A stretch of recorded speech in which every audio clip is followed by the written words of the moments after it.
हरियाणा में राजनीतिक घटनाक्रम के बीच मुख्यमंत्री नायब सिंह सैनी ने कहा कि विपक्ष के नेताओं को राज्यपाल महोदय ने कहा है कि आप लिखित रूप में उनके हस्ताक्षर करा दीजिए। 1 महीने पहले हमने विश्वास मत हासिल किया।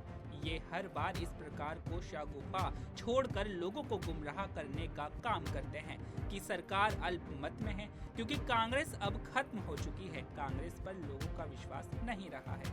वहीं उन्होंने आगे क्या कुछ निशाने साधे, देखिए ये वीडियो। देखिए, आज पूरे हरियाणा प्रदेश के अंदर हर बूथ हर गांव अभियान के तहत नरेंद्र मोदी जी ने जो 10 वर्षों में काम किए हैं, उन सब कामों को लेकर के जो एक योजनाबद्ध तरीके से व्यक्ति तक लाभ पहुंच रहा है, उन सब की चर्चा करते हुए और जो देश के अंदर पिछले 10 वर्षों में एक देश का नई दिशा में गति से विकास हुआ है, जिसकी लोग चर्चा भी करते हैं और देश की समस्याओं का समाधान हुआ है। देश की समस्याओं के साथ साथ दुनिया में भारत का सम्मान ऊंचा करने का काम इन 10 वर्षों में नरेंद्र मोदी की सरकार ने किया है। आज ये इस महासंपर्क अभियान के तहत जिसका शुभारंभ हो रहा है, हर बूथ हर घर हमारा सभी कार्यकर्ता, जो बूथ का कार्यकर्ता है, हमारा पन्ना का कार्यकर्ता है, हमारा मंडल का कार्यकर्ता है, हमारे मोर्चों के कार्यकर्ता है, मोर्चों के साथ हमारा जिला का कार्यकर्ता है, हर कार्यकर्ता आज से घर घर जा करके एक एक व्यक्ति से मिलकर के, परिवार में मिलकर के मोदी जी को बड़े मैंडेट के साथ तीसरी बार प्रधानमंत्री बनाने का काम करेंगे। आज देश में, प्रदेश में लोगों में नरेंद्र मोदी जी की सरकार के प्रति एक बड़ा उत्साह है, जोश है। मोदी जी ने ईमानदारी से सेवा काम किए हैं और देश के गरीब व्यक्ति तक योजनाबद्ध तरीके से लाभ पहुंचाने का काम किया है। अगर हम देखें इन 10 वर्षों में बातें कम और काम ज्यादा हुआ है। कांग्रेस की सरकार के अंदर घोषणाएं होती थी और घोषणाएं वो करते थे, परंतु लागू नहीं होती थी, खाली घोषणाएं रह जाती थी। 1970 के दशक में इंदिरा गांधी ने गरीबी हटाओ का नारा दिया। 35 वर्षों तक कांग्रेस वोट लेती रही, गरीबी नहीं हटी। फिर उसके बाद राजीव गांधी जी आए, उन्होंने पल्ला झाड़ लिया बोल करके कि मैं तो दिल्ली से 1 रुपया भेजता हूं, पंचकुला में 15 पैसा लगता है। वो भी गरीबी को नहीं हटा पाए, भ्रष्टाचार होता रहा। परंतु जब मोदी जी इस देश के प्रधानमंत्री बने, 1 रुपया दिल्ली से भेजते हैं और हमारी डबल इंजन की सरकार उसको 1.25 रुपया करके लोगों के वेलफेयर के लिए खर्च करती है। आज देख रहे हैं, आज जिस प्रकार से रोड्स का जाल बिछा है, आज एजुकेशन के अंदर यूनिवर्सिटीज बनी है, मेडिकल कॉलेजेस बने हैं और आज एम्स बने हैं। एम्स के साथ साथ देश में रेलवे की कनेक्टिविटी मजबूत हुई है, एयर कनेक्टिविटी मजबूत हुई है, देश की समस्याओं का समाधान हुआ है। चाहे धारा 370 थी, लंबे समय तक देश उसको जूझ रहा था, उससे प्रताड़ित था, परंतु कांग्रेस ने कभी भी उस समस्या का समाधान नहीं किया।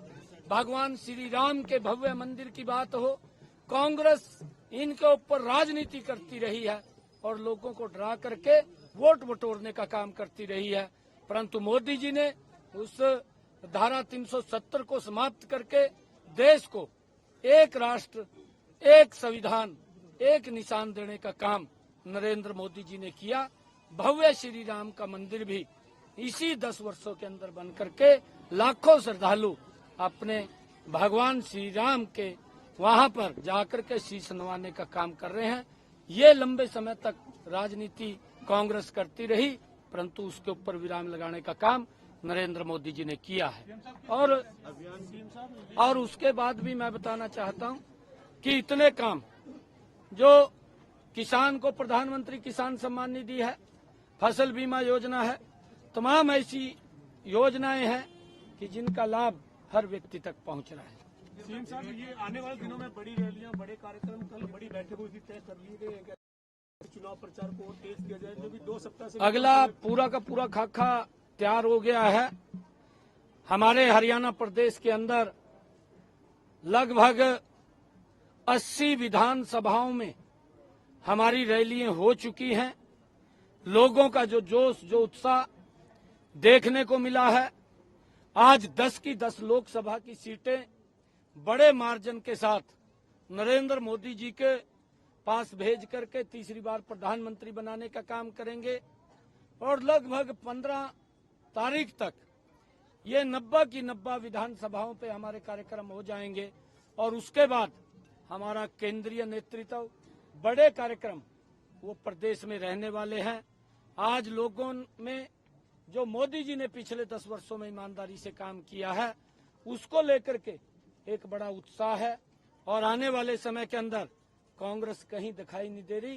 कांग्रेस क्योंकि झूठ बोलती है, झूठ बोल करके लोगों को गुमराह करती है और फिर वोट लेकर के उनके हालात के ऊपर छोड़ती है।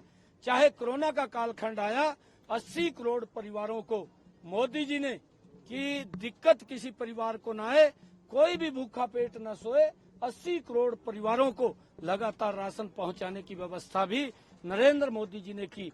और अभी संकल्प पत्र में आदरणीय मोदी जी ने कहा कि इसको 5 साल तक और आगे बढ़ाने का काम हमारी सरकार करेगी ताकि किसी व्यक्ति को इस राशन की चिंता न हो। और उसके साथ साथ देश में 220 करोड़ डोज फ्री में भी लगाने का काम नरेंद्र मोदी की सरकार ने किया। भारत में जब कोरोना का वैश्विक संकट आता है, मोदी की सरकार लोगों के साथ कंधे से कंधा मिला करके खड़ी नजर आती है।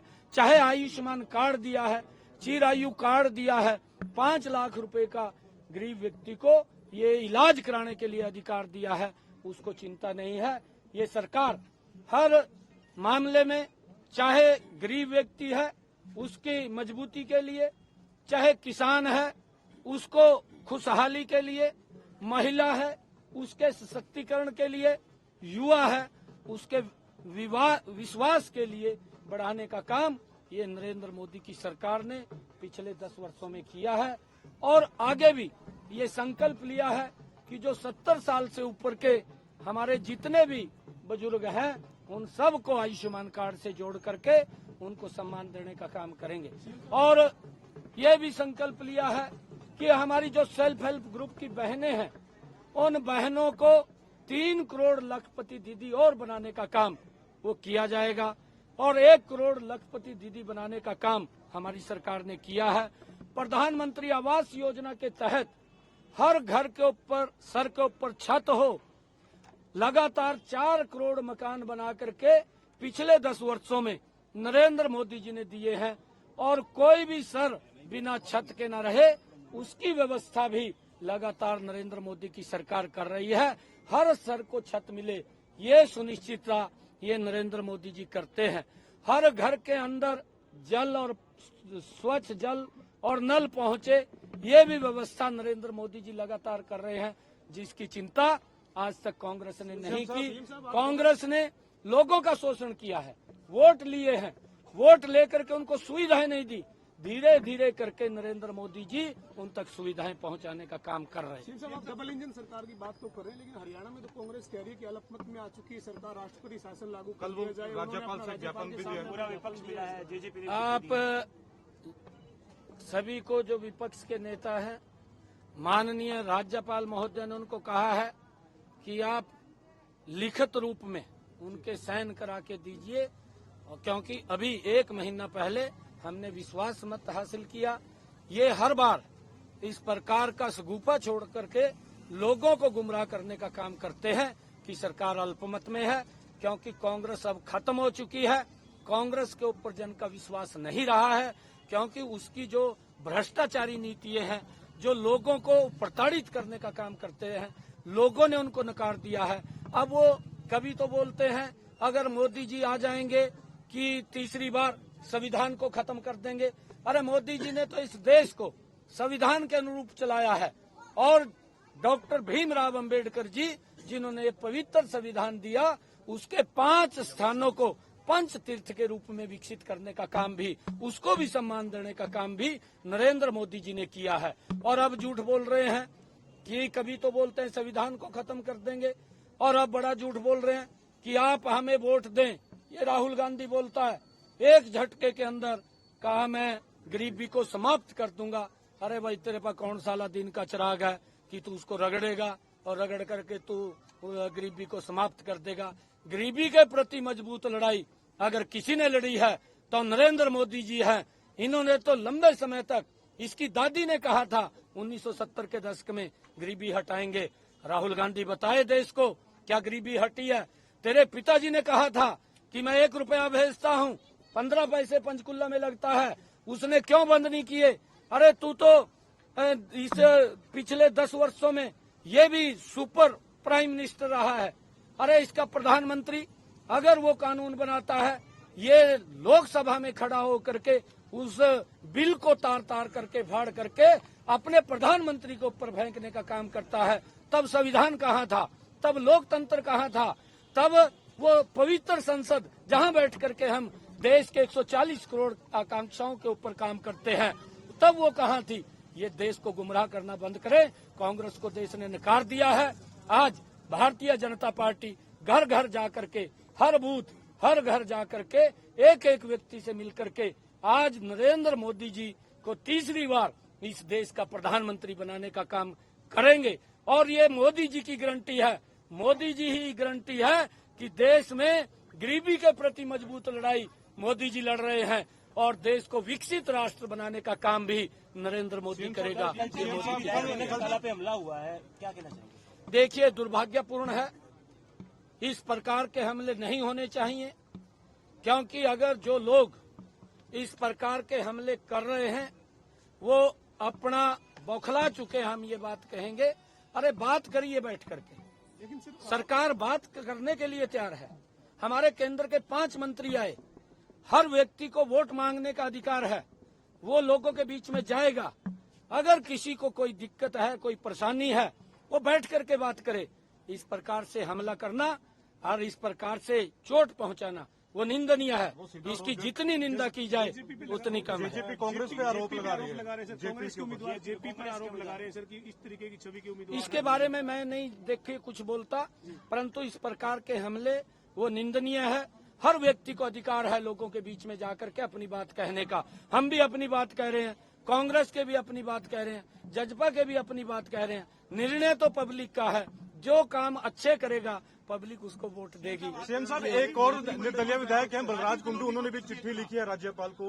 तो पहले लिखी हुई है। नहीं, वो लिखी है, मैंने कहा है कि वो साइन करके बताएं कि हमारे पास कितना जन समर्थन है। कांग्रेस जन समर्थन खो चुकी है, उसके पास जन का विश्वास नहीं है। जन का विश्वास अगर है तो वो भारतीय जनता पार्टी के साथ है। और मैं एक और बात आप लोगों को कहना चाह रहा हूँ कि आने वाले जब ये सितंबर अक्टूबर में विधानसभा के चुनाव होंगे, तीसरी बार बहुत बड़े मैंडेट के साथ भारतीय जनता पार्टी फिर सरकार बना रही है, तीसरी बार हरियाणा में। आज आप राजीव कॉलोनी में आए हैं सर, और आपने लोगों से मुलाकात की है, आपने हर घर बूथ अभियान की शुरुआत की है। किस तरीके का राजीव कॉलोनी के लोगों का रिस्पॉन्स है सर? हाँ, राजीव कॉलोनी के लोगों से मैं मिला हूँ, कुछ उनकी समस्याएं भी थी, उन्होंने समस्याएं रखी हैं, हमने उन समस्याओं को नोट किया है। और उन्होंने कहा है कि मोदी जी बहुत सारी योजनाओं का लाभ पहुंचा रहे हैं, हमें मिल रहा है और हम मोदी जी के साथ हैं, मोदी जी को ही वोट देंगे। परंतु समस्याएं होती हैं, कोई समस्या ठीक होती है फिर आ जाती है, उसको ठीक करेंगे, जो लोकल समस्या है।